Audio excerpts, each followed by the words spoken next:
Hey guys, Sean here. Today, Luke and I are back with another tier list. Today we'll be ranking the best fire decks in Yu-Gi-Oh!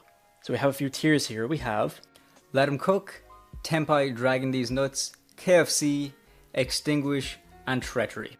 Let's get right into it. Now we will be ranking these decks primarily based on how good they are in competitive, but also we'll factor in the playstyle, the design, any personal things we want, because otherwise Tenpai would just be at the top and that would be it. So let's get right into it. Okay, let's begin with a very good deck. We have Snake Eye. Top tier, obviously. Yeah, obviously Snake Eye is just the definition of a meta deck. It defined the meta while it was relevant. Insanely strong, arguably tier 0 to some extent. And honestly, I enjoy the playstyle of Snake Eye.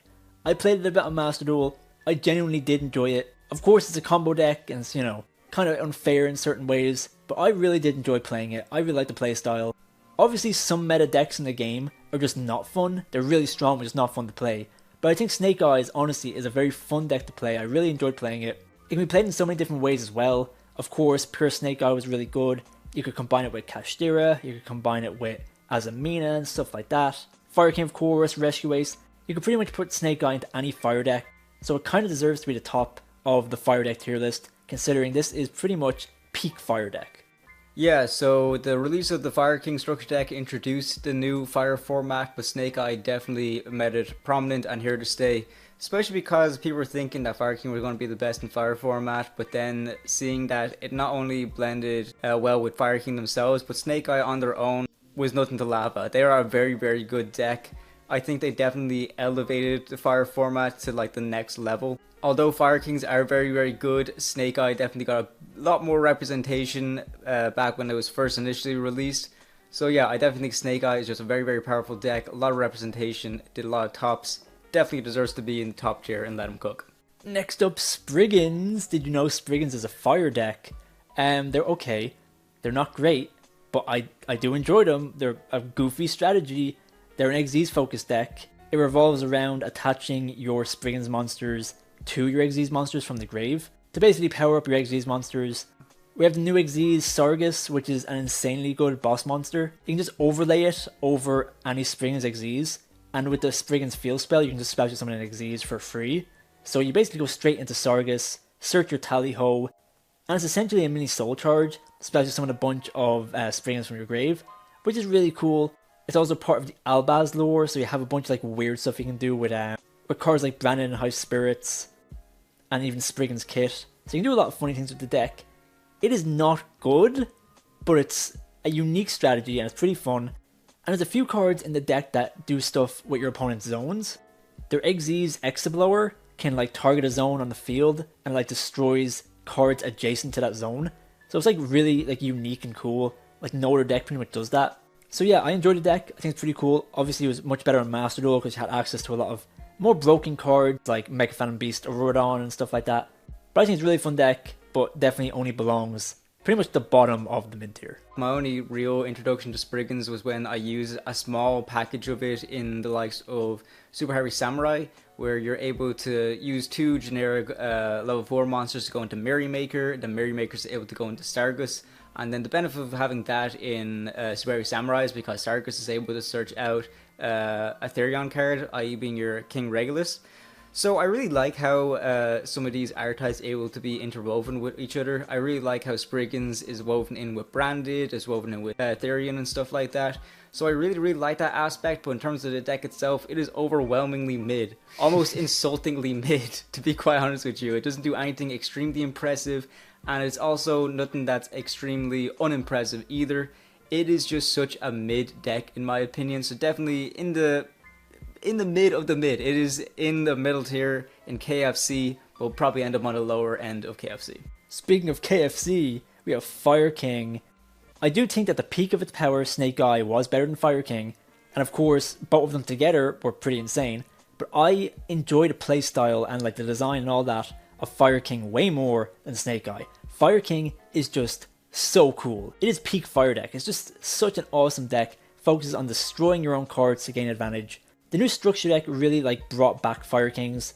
Fire Kings were pretty much dead until the structure deck came out. And now the deck is genuinely a really solid meta deck. Currently probably the best fire deck in the game. This is really cool. I love the playstyle. I love destroying your own monsters, especially summoning a bunch of big guys, board wiping, bringing back guys from grave. It's just really cool. I'm just such a big fan of the archetype, the design. All the cards are really cool. It's also like a tri-type deck. You have like Beast, Beast Warrior, Wing Beast, stuff like that. So yeah, I think it's just a really cool deck. I definitely agree. I really like the accessibility of the Fire King deck as well, considering that you have pretty much all you need in the structure deck except for Volcanics.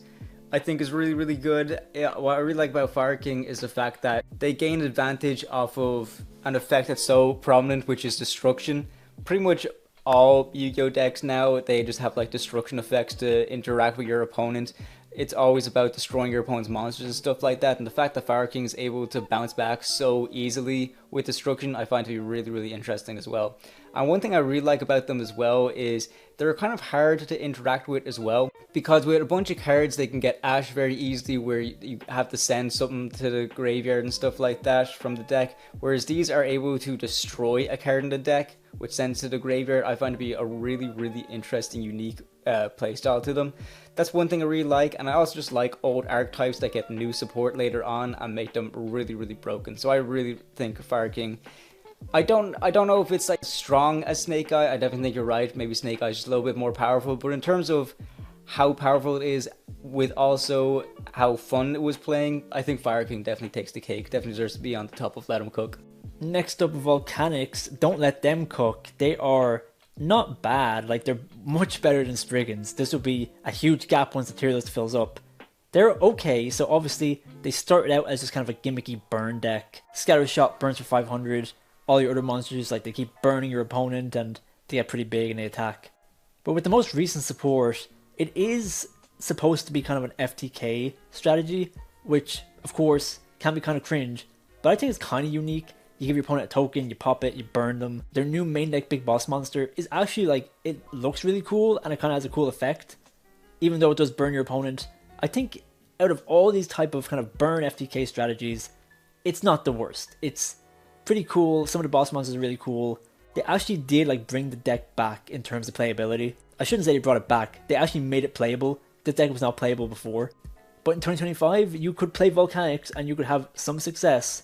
It's rare to see a burn deck actually being decent, but Volcanics are not half bad. I just really like the idea of fire decks being able to burn. I love when there's fire cards able to burn, such as like Lampsies and Prank Kids and stuff like that. I just think it's, I don't know, it's just some sort of link that you kind of make with the whole archetypes themselves. So I really like them, but in terms of how good the actual deck is, yeah, not really the greatest. Next up, Salamangreats. They are pretty great. Salads are a very strong fire deck. Probably the first like good fire deck in Yu-Gi-Oh, to be honest. So of course, Salamangreats, just a very popular, one of the most popular fire decks. One of the most popular link decks as well. So the main gimmick of Salamangreats is basically, while you have their field spell up Salamangreat Sanctuary, you are able to link summon your Salamangreat monsters using another copy of themselves. So let's say you have a Sunlight Wolf on the field, you are able to link summon another Sunlight Wolf using the one copy of Sunlight Wolf you control, and when they're link summoned using themselves as material, they gain additional effects, which is a really cool gimmick. One of the first kind of crazy link decks. They have some really powerful spells and traps. You can play them a lot of different ways. Hit on the ban list a lot. We only got Gazelle back recently. The deck recently got some new support as well, which generally has made it pretty playable in the modern day, which is great to see. Raging Phoenix being a card seen in pretty much any fire deck as just a really strong generic Link 4 fire monster, which really helps with OTKs.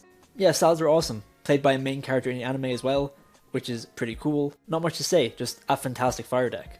It's a fan favorite for sure. Yeah, I really like Salamangreats. I'm very biased for most decks from TOS format. This was one of the prominent decks during TOS format in 2019.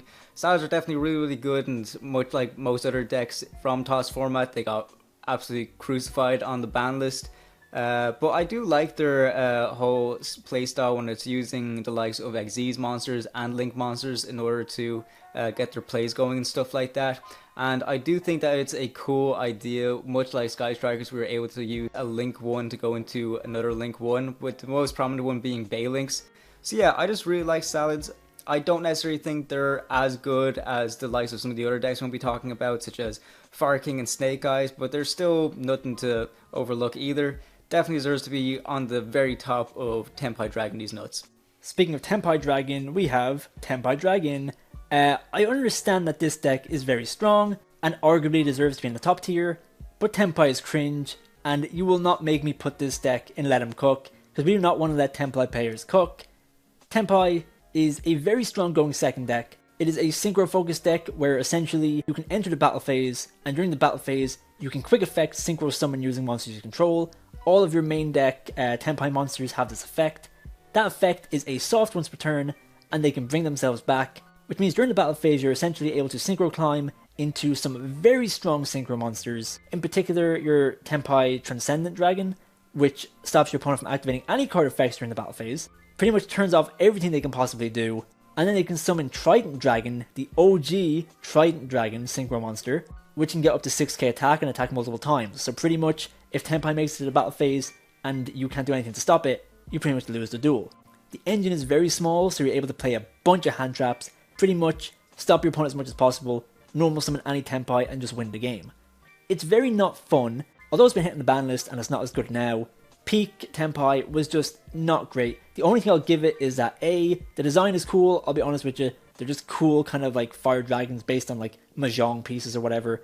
The archetype design and all that is cool, and it is cool that they made a good going second deck. And it is also cool that it was budget for a time, so any budget player could just pretty much play a really strong meta deck, but the overall kind of gameplay design of this deck is just not fun. That's all I can say, it's just not the best. Oh man, I kind of disagree. I would have put it in Let Him Cook, to be honest with you. Man. I'm a sucker for going second decks, and I'm a sucker for budget decks as well, so I really liked Tenpai Dragon. I know, I get it, they're kind of like really toxic to play against sometimes, but I just think it's so much fun when you're playing against Tenpai and stuff. It is a real challenge to like actually combat them, and yeah, it does kind of feel like you have no hope when they're really popping off. But you could say that for a lot of other decks too. You could say that for a bunch of decks. So I wouldn't really crucify Tenpai to that extent too much. But yeah, I do see the points you're making there. But I'm a sucker for them. I'll leave it where it is, but in my heart I would put them in Let Him Cook. Probably at the end, bottom of Let Him Cook, but still quite high on the list. Budget decks that are going second and also easy to learn. I think they're pretty cool. That's just my opinion. Don't let him cook. Next up, a deck we can all agree on. Evolzar is the best deck in the game. Alright, Evolzar are about here. Basically, play dinos without all the good dino cards, pretty much. Evolzar are cool because they're fire dinosaurs, and they have a unique strategy independent of like kind of the mainstay dino cards. Essentially, you're evolving your Evolzar cards. Think like Pokemon TCG. Basically, you start with kind of like smaller Evol cards. They're usually like reptiles, and you'll basically evolve them into dinosaur monsters, which are the higher level Evol cards. And finally, you'll Xyz them into your Evolzar Xyz monsters, which are dragons. So essentially, you're evolving your reptiles into dinosaurs, into dragons, which is pretty cool. Really awesome playstyle and like gimmick. And all the Evolzar cards are insanely strong. Lars is just an insane rank 6, which if you play it in a dinosaur deck, you can get 2 targeted negates. And cards like your Evolzar, Lagia, and your Dulka, which are just insanely strong effects. Dulka being a not once return monster negate, and Lagia just being a monster solemn judgment. Just insanely strong. The designs are awesome. Honestly, they're a bit more like Digimon than Pokemon, to be honest. They're really cool. They're not the best, but I do like them a lot. Next up, we have Infernobles.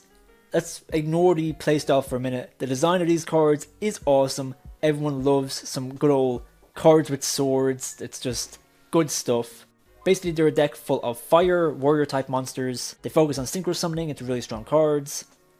They end on a bunch of negates. They have a new Link monster, which is a Link 1 using specifically your Infernoble Emperor Charles. Using specifically a level 10 synchro as material for Link 1 is really funny, because the Link 1 gains the effects of Emperor Charles, pretty much turning itself into a negate that can also pop cards. This deck was really crazy back when Isolde wasn't banned.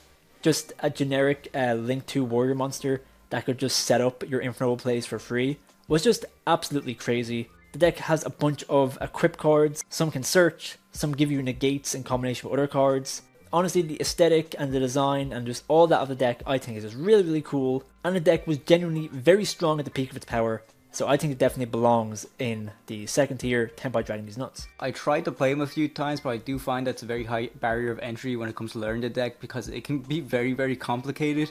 That's one thing I kind of struggle with, it's just a difficult deck to learn and get to know all the combos. But I'm a sucker for some of the old strategies of old Yu-Gi-Oh! Like getting equip cards and equipping them to monsters. I just think that's really cool. I like to imagine we getting like little swords and stuff like that, and just battle I think is really, really cool and interesting. So that's one thing I really liked about them. I think it's a shame that they fell off so hard after Smoke Grenade of the Thief got banned, just because I know that's like a toxic sort of gimmick where you're basically hand ripping your opponent, and some people were able to like hand rip 2, maybe even 3 cards out of their opponents using that card, but then after it got hit, people kind of stopped playing the deck, which I think is a bit unfair. I think Infernoble Knights have a lot more to offer than just that. It's definitely on the lower end of Tenpai Dragging These Nuts. It'll probably be in the middle of Tenpai Dragging These Nuts, depending how much more we add to the list itself, but I definitely don't think they're as good as Salamangreat, so it kind of deserves its spot right now. Next up we have Rescue Ace, one of the most powerful decks in combination with your Snake Eyes, but at the moment, probably about here, if we're talking about like pure Rescue Ace, it's a really cool deck. They're all fire machines, which is something you don't see often at all. Basically, the main goal is to get out your Rescue Ace Turbulence, which can set up to 4 Rescue Ace spell traps directly from your deck. And if you have your Rescue Ace Hydrant on the field, you're able to activate one of those set cards the turn you set them. So you can either activate a Quick Play spell the turn you set it, or one of your Rescue Ace traps the turn you set it off your Turbulence. So the playstyle of the deck is really just locking down your opponent. You negate their cards, you can stop their cards from being used as material, which is a really cool effect. Stop your opponent's cards from attacking, destroy them. You can dodge a lot of effects with a lot of your Quick Play Rescue Ace cards. The whole like kind of concept of it is, oh, they're like a fire brigade, they have to control the fire, they have to contain, extinguish, and all that, all those Rescue Ace card names. I think it's a really cool deck. It was fantastic when it was combined with Snake Eyes. Nowadays, you won't really see it with Snake Eyes because of Original Sinful Spoils being banned, but even Pure on its own has seen some tops. So I think it's a really cool deck. Pretty budget as well, to be honest. So yeah, I'm a big fan. Yeah, I think you're feeling towards Tenpai, my feeling towards Rescue Ace. I think it's... Yeah, I could respect it. It's a pretty cool deck, but I think just being able to set up the 4 cards on your field is completely toxic. It's absolutely insane. You kind of look at that design, you're thinking, someone overlooked something here. It's kind of like seeing Runic being able to draw 3 and stuff like that. I'm kind of thinking, who thought of this? This is too far. It's almost too much. I think that is absolutely crazy, and the fact they're able to do it so easily, and the fact they're able to dodge a negation of Imperm with that by using the likes of SP, I think is just absolutely crazy. The fact they're able to set up SP first to try and dodge Imperm to get those 4 cards set is absolutely insane. Borderline vile. I think it's so stupid crazy. I do think it's a cool design of an archetype. I do like the idea of fire machines. I don't think that's something I've ever seen before, so I think it is actually quite cool. The idea of like being related to fire brigades and stuff like that, I think is pretty unique and pretty cool as well. But I don't know. I decided to have a very heavy disdain for the deck. You can leave it above Infernoble Knights. I can admit that it is stronger than Infernoble Knights, but yeah, I think they're very aggressive, very oppressive, very annoying, very cringe. Next up, a deck we can both agree that is pretty bad, Shiranui. Now, again, the Shiranui like kind of design and playstyle is really cool. They're kind of like the spirits of like warriors that like kind of embody their swords. So some good old like Japanese mythology type stuff there. The aesthetic is really cool. The lore is really cool in combination with Mayakashi. There's like a lot of intertwining cards right there. The storyline kind of go hand in hand. The playstyle is cool. There are zombies that focus on synchro summoning. But at the end of the day, they don't really end on much. They're not the best deck. There's a few really good cards. Shiranui Solitaire was a staple of zombie decks for a long time. You have the Shiranui / Mayakashi trap card, which could lock your opponent out of special summoning, so people would abuse it with cards like Transaction Rollback and Beatrice. I really think it's a cool design of a deck. but it is just not great. Next up, Flamvell. This deck is very bad. I put it up a little bit just because I think it's a little bit fun. I like the idea of Flamvell having low defense monsters so they're able to abuse a card like Rekindling. And I think Rekindling is just a really funny card. It's basically Fire Soul Charge in a way, but like way worse. So I think it's very fun in that sense. I will completely agree it is not a good deck by any means, but I just like decks that are able to kind of spam the board in a way. And although they don't get very powerful monsters, I'm surprised they're not as abused as they could be. I think there is a lot of potential there. We're just not seeing it right now. My personal opinion, I think the playstyle is quite fun and quite cool and very interactive. But in terms of how good the deck is, yeah, probably not the best. It is a deck that is in desperate need of new support. And I guess it deserves it. It's a very old deck. And, you know, it has its fans, I guess. So, yeah. I think with some new support, could be pretty cool. But right now, it's not great. Next up, Hazy Flames, the killer of Duel Links. I remember when this deck was meta in Duel Links. I don't like this deck. I don't like the design of it.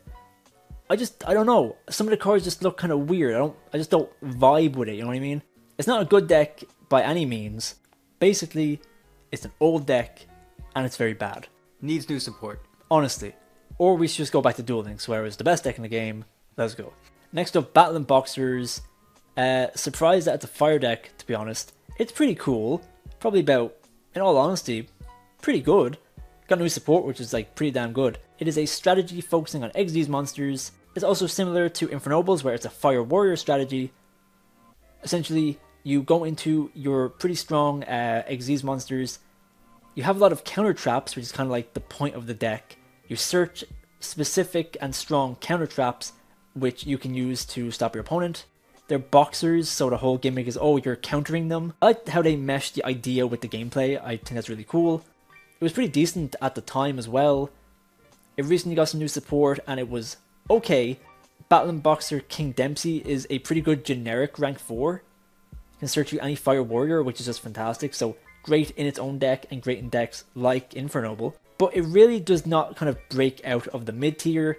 It's a solid fire deck, but for the most part, it's only okay. But it is an Xyz deck, which is really cool. So we'll give it that. Cool gimmicks and all that, but you know, kind of mid. There's not many engines you can like throw into this nonchalantly. With the likes of some of the other decks, such as Fire Kings and Snake Eyes and stuff like that, you can mesh them so well with other archetypes within themselves. But Battlin Boxers, you kind of just need to be running Battlin Boxers. I know they are pretty decent with the sense that they have some good recovery. They have abilities to get 2 guys on the field very easily with the likes of Glassjaw. They are pretty decent, but honestly, even with the new support, I didn't really see too much play with them a whole lot. So it kind of begs the question on if they're actually all that good. So yeah, probably not the best, but still quite fun. They look like an interesting deck, so definitely at the top of KFC. Next up, Metalfoes. I'm not going to pretend I know what they do. All I know is that Electromite is a very funny card. A good pendulum deck when they came out. But nowadays, they don't really do much. Of course, they have some very strong cards. Metalfoes Fusion was very good as just a generic spell that could like get you more draws and stuff like that. And of course, Electromite, just an insane card. I hate to bring it up again, but it was really good in Duel Links when it came out. Pretty much focuses on pendulums and fusion monsters. They're not terrible, but they don't really incorporate the fact that they're fire. Like, you'd look at these cards and you wouldn't say, oh, that's a fire deck. But they're not terrible. Pretty good pendulum deck when they came out. But they've really just fallen off. They haven't gotten support in forever. And the fact that Electromite is banned, which was kind of their main card that really brought them into modern Yu-Gi-Oh! The fact that that is gone really means that they're just not doing much in current Yu-Gi-Oh! In the year 2025. But maybe someday. I think Metalfoes kind of got shot in the foot after Master Rule 4 came out. With Master Rule 3, pendulums were just unstoppable. But then with the introduction of Master Rule 4 and the likes of Link monsters and stuff like that, it came a little bit harder for pendulums to really abuse the pendulum mechanic. So they really lost a lot of their power there. What was always good about pendulums was the fact they were able to spam the board so quick and easily. But then Master Rule 4 came along, kind of messed them up a little bit. But I think they're interesting. They have some pretty cool ideas to them, but they'll never be as good as they were with Master Rule 3. Much like most pendulum decks, they'll just never be what they were. Next up, Flame Swordsman. I'm gonna put it like solid here. It is okay. Obviously, Flame Swordsman was not an archetype until very recently. Flame Swordsman got a bunch of actual like archetypal cards, which turns it into just a bad version of Infernobles, pretty much the fusion version of Infernobles. The whole gimmick is that you get your Flame Swordsman up to like a gigantic amount of attack, like 10k attack, and make him attack 3 times. So it's cool. It's cool that like iconic deck from the anime got new support that made it actually playable, and it honestly has some like pretty cool traps and stuff like that. Really kind of leaning into the anime, which is really cool. But it's Flame Swordsman. It's not the best. Really cool design though. Everyone loves Flame Swordsman. It's just a big guy with a fire sword. You just can't beat it. Overall, it's just alright. Yeah, I'm not gonna pretend I know much about Flame Swordsman, but I really doubt it's better than Springans. Do you really think it's better than Springans, or? Yeah, I guess. Yeah, just in terms of power level, we might put it down a bit, but it is getting up there in terms of style alone. This is iconic Yu-Gi-Oh! This is classic Yu-Gi-Oh! When it comes to actual like dual monsters and stuff like that.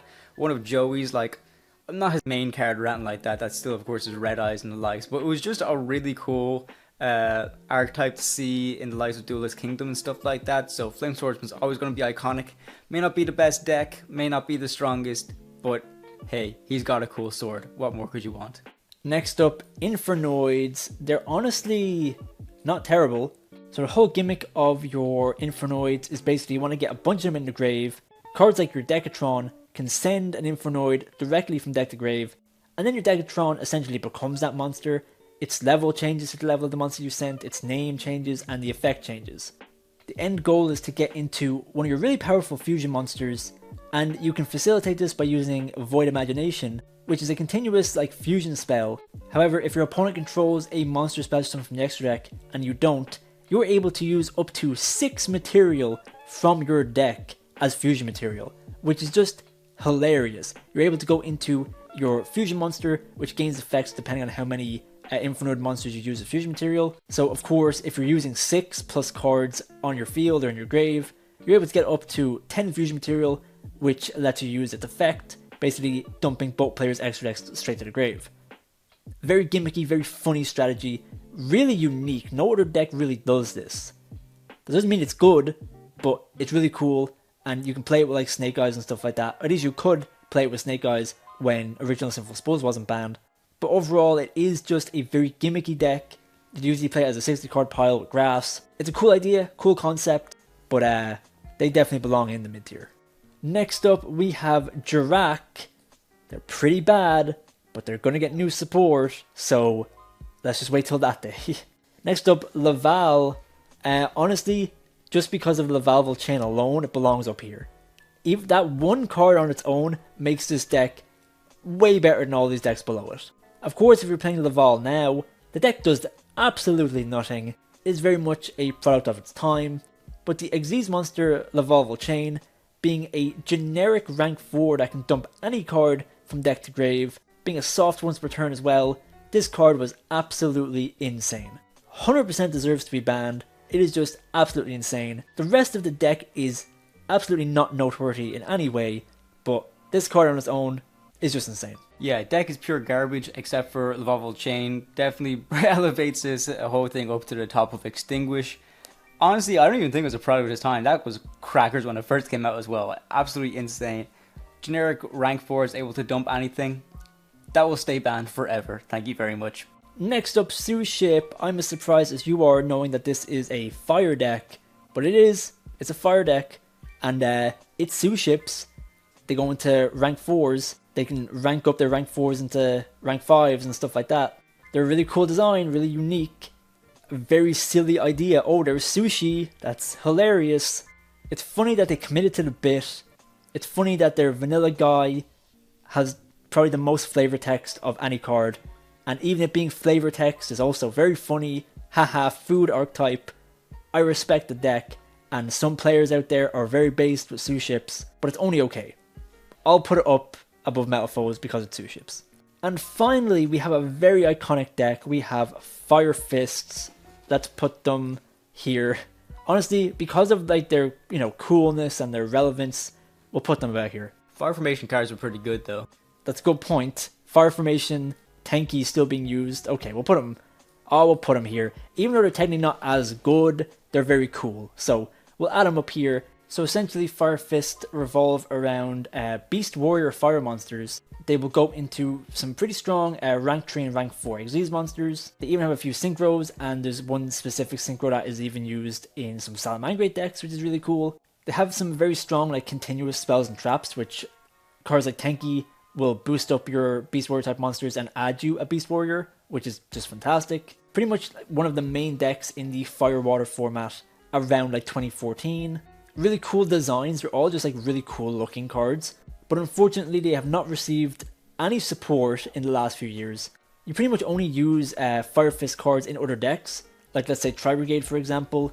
You would use Tenki to search any Beast Warrior. Obviously Salamangreats can use the Synchro card, but most Salamangreat decks don't even use it. It's an iconic deck and it was really meta defining, but in the year 2025 it is just not the best. Yeah, I mostly just have kind of like eyes for it in the sense that I think it was really cool that the top decks of the format was a fire and water deck. You know, if you're either like team Fire Fist or you're team Mermails, that's pretty much what it all came down to. I just like the way it had that dynamic. I think it's a very, very cool part of Yu-Gi-Oh's history. So that's why I like it for that. Some of the cards, such as the staples like Tenki and stuff like that, will still see play nowadays. But although they do have a lot of different summoning mechanics, I don't necessarily think they are a very, very good deck. But just for the nostalgia factor and also because they look cool, we definitely put them in the middle of KFC. Alright, that's it for our best fire decks tier list. So definitely let us know what you think in the comments. What is your favorite fire deck? Do you think we ranked any too high or too low? Let us know. This would be part of a mini-series where we rank every deck based on their attributes in the game. So next one could be wind or earth or water. Let us know which one you want to see next. If you want to build any of these decks in real life, you can check out our TCG Player affiliate link in the description. Using that link will directly support the channel and will help us keep up the content. And if you also want to support the channel, consider becoming a member. Members get access to our videos as soon as we make them. Shout outs to our current member, Kieran Thompson. We really appreciate the support. So thanks for watching. Let us know what you think in the comments and stay tuned for more tier lists.